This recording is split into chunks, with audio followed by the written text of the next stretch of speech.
Good morning, dear students. Today we will learn about good habits.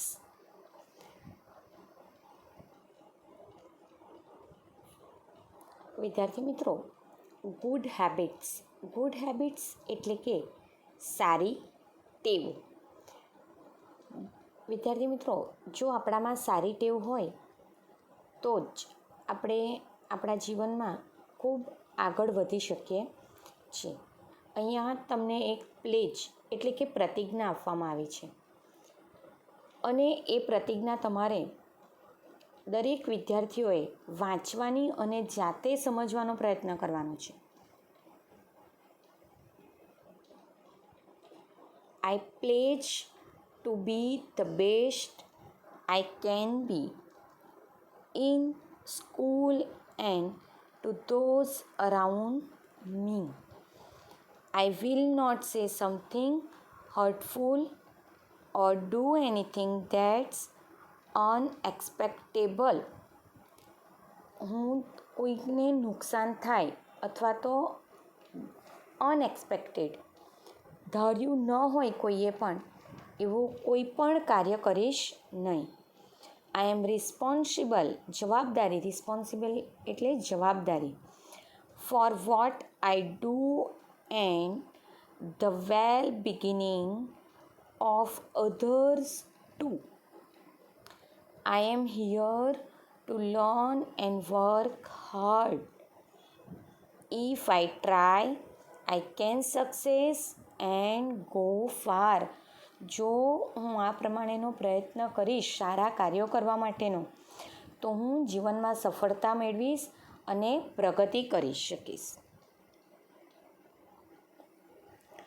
Good habits make a person good or bad. ટેવ જે છે તે વ્યક્તિને સારી પણ બનાવી શકે છે અને ખરાબ પણ બનાવી શકે છે. હવે અહીં હું તમને એક ઉદાહરણ આપું છું કે જો તમારામાં એક સારી ટેવ હોય કે તમે દરરોજ સવારે જલ્દી ઉઠો છો, તમારું કાર્ય નિયમિતપણે કરો છો, તમે 1 દિવસ કરશો, 2 દિવસ કરશો, 3 દિવસ કરશો તો આ કાર્ય કરવા માટે તમારી આ હેબિટ બની જશે. પરંતુ જો તમે સ્કૂલેથી આવીને તમારું જે બેગ છે તેને તમે 1 દિવસ ગમે ત્યાં ફેંકશો, 2 દિવસ ફેંકશો અને તમને કોઈ ટોકવામાં ન આવે કોઈના દ્વારા તો આ તમારી એક ખરાબ ટેવ બની જશે. એટલે જે ટેવ છે તે વ્યક્તિને સારી અને ખરાબ બનાવી શકે છે.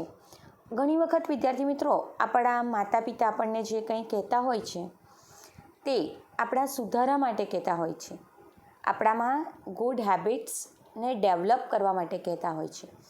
પરંતુ આપણને એ ગમતું હોતું નથી. આપણને ઘણી વખત એવું થાય છે કે મારા માતા પિતા મને હંમેશા ટોક્યા જ કરે છે, પરંતુ એ આપણામાં એક સ્ટાન્ડર્ડ લેવલ ડેવલપ કરવા માટેની સૂચનાઓ કરતા હોય છે. પ્રેક્ટિસિંગ ગુડ હેબિટ્સ ચેન્જ અવર ઓવરઓલ પર્સનાલિટી.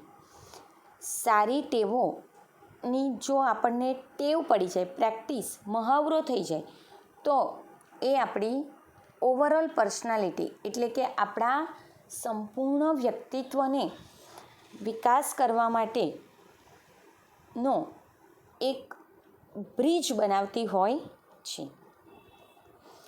Good habits. હવે આમાં કઈ કઈ હેબિટ્સ આપણે ડેવલપ કરવાની છે? Good habits not only change overall personality.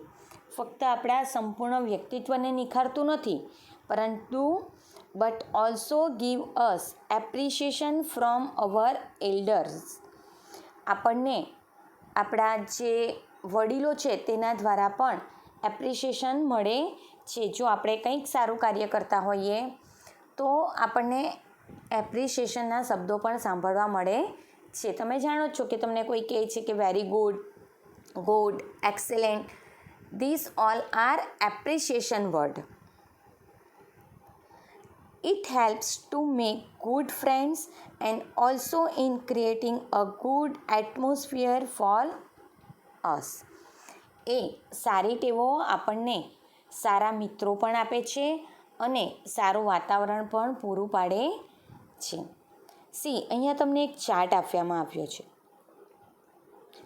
Wake up early in the morning, brush your teeth, sharing things with siblings, do your homework on time, wash your hands before eating food, help your mother in her work, listen to your teacher carefully, eat vegetable and fruits, do not make noise in the class, get ready for school yourself, wait in queue for your turn.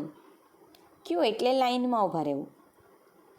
Throw waste in dustbin, play fair games.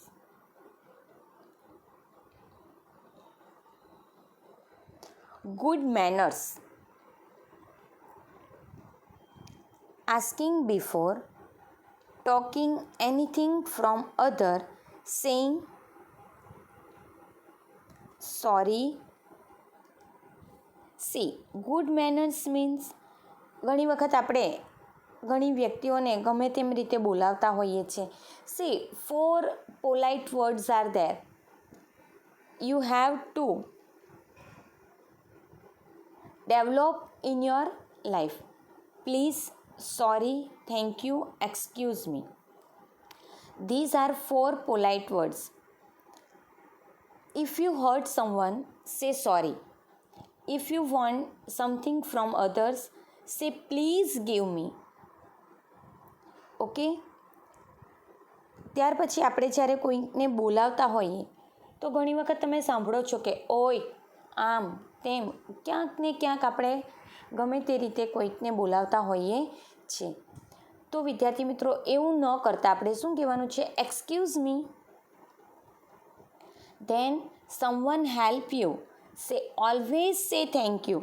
This are the 4 polite words you have to develop in your day to day life. Respect others. બીજાને માન આપવું જોઈએ. Say thank you when someone give us something.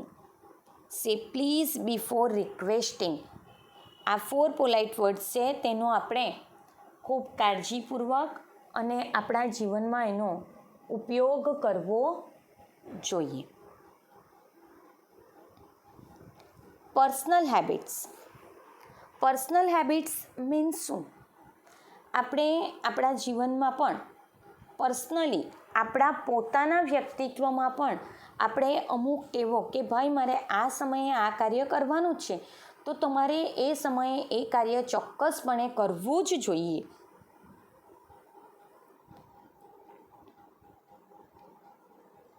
V always get up early in the morning.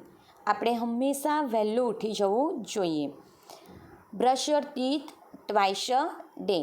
Twice એટલે 2 વખત. સવારે ઉઠીને અને રાત્રે સૂતા પહેલાં આપણે બ્રશ કરવું જોઈએ. Take a bath daily. દરરોજ નાહવું જોઈએ. નાહવા ધોવામાં ક્યારેય આળસ કરવી જોઈએ નહીં. Cut your nails once in a week.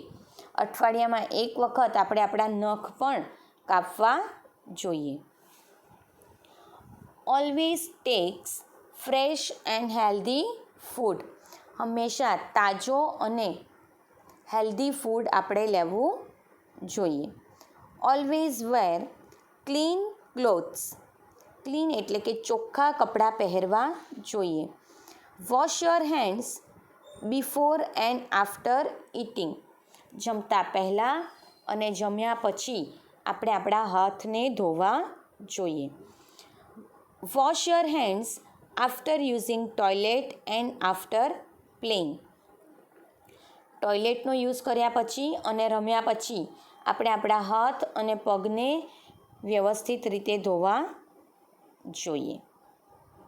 Good manners at home. અત્યાર સુધી આપણે જે જોઈ તે એક જનરલ મેનર્સ હતી, જનરલ હેબિટ્સ હતી.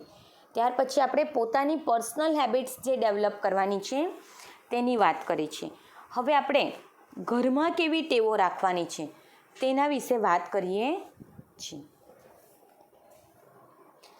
Keep things in proper place.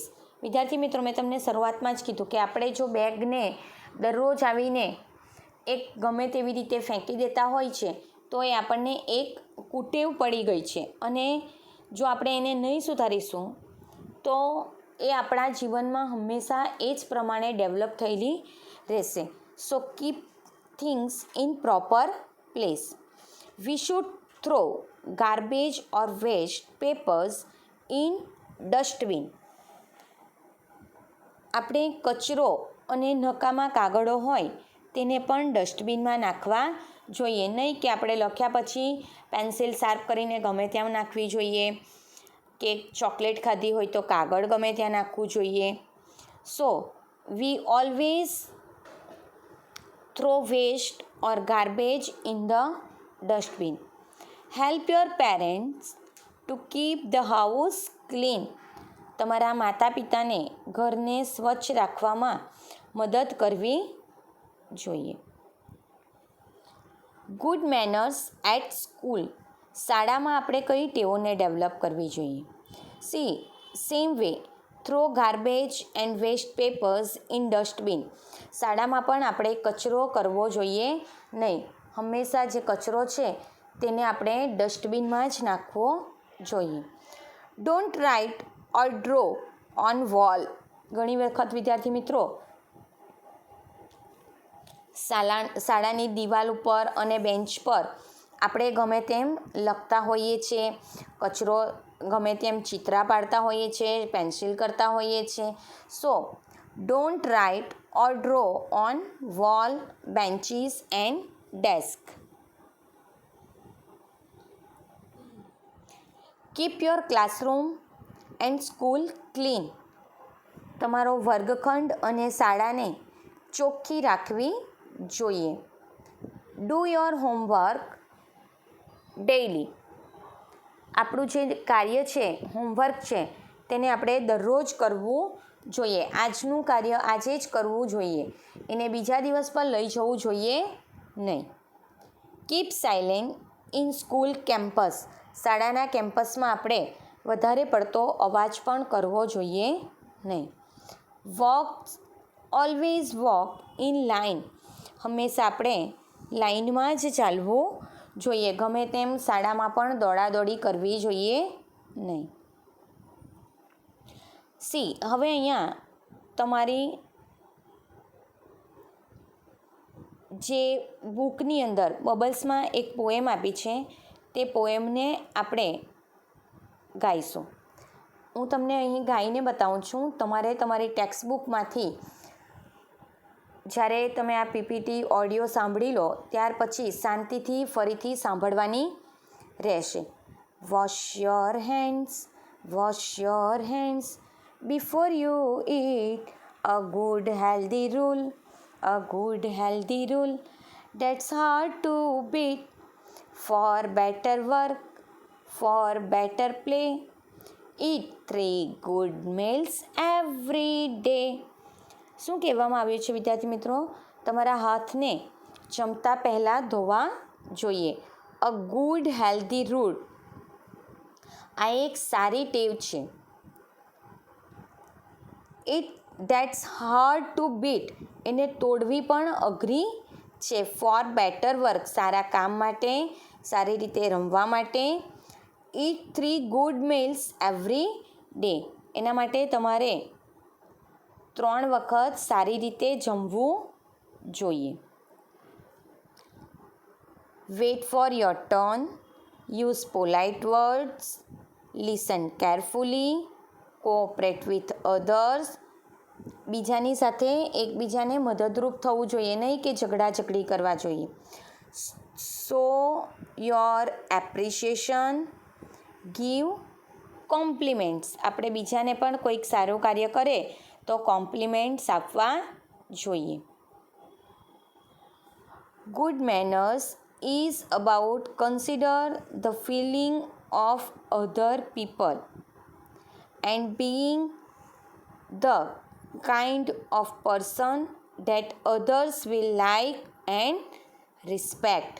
સારી ટેવો જો આપણે આપણા જીવનમાં ડેવલપ કરીશું તો આપણને બીજા તરફથી અને આપણા પોતાની જાત માટે પણ એક ગર્વ મહેસૂસ થશે. આ સાથે જ અહીં આપણો લેસન જે છે તે પૂર્ણ થાય છે. Thank you very much. Stay home, stay safe. વિદ્યાર્થી મિત્રો, આ ઓડિયોને તમારે 2 થી 3 વખત સમજવાનો પ્રયત્ન કરવાનો છે.